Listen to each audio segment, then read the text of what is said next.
To my knowledge, this is the only spoon-billed sandpiper nest that has ever been filmed. It was an incredibly exciting time for me, exciting and nerve-wracking, waiting 3 days in this windstorm as the 4 eggs were beginning to hatch, and hoping that I might have the chance to film this bird's chicks. About the last day and a half I spent in this blind here, listening through headphones to the birds with a microphone I had placed near the nest, and watching and filming through my camera. At one point, the sounds of the chicks became louder, and it was clear something was about to happen.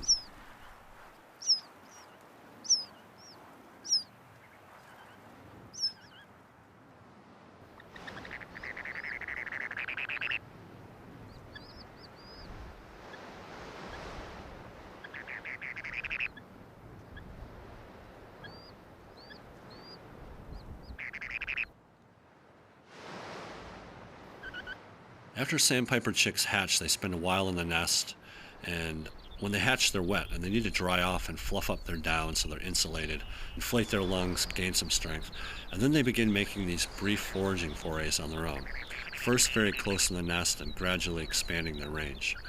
And they start pecking at things and eating whatever they can find. From day one, they feed themselves.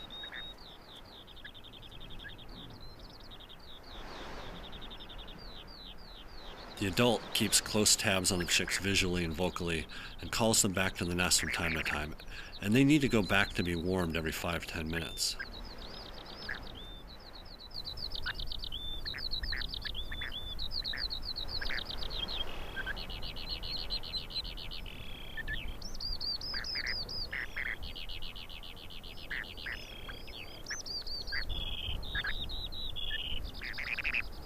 Sometimes a chick loses track of the nest, gets cold, and starts calling, and the adult will actually get out of the nest and call more emphatically, guiding the chick back to the nest.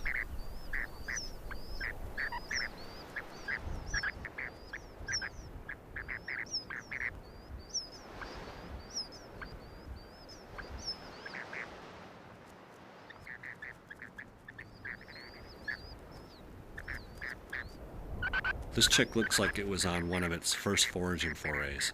It's not very strong yet. It's having a difficult time walking. They really gain coordination and strength quickly, though.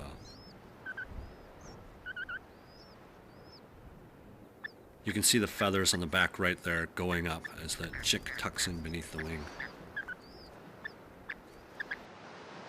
In the evening, there was a rousing series of vocalizations, and the female came in to relieve the male on the nest.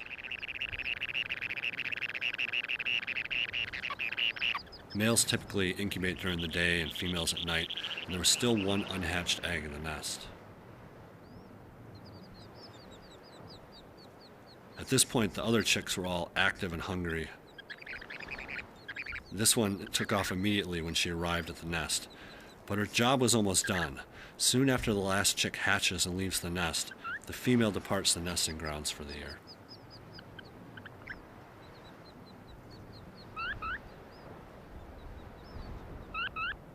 And here's the male leading one of the chicks, and it's his job to lead the chicks as they feed and grow, and they never return to the nest after that day.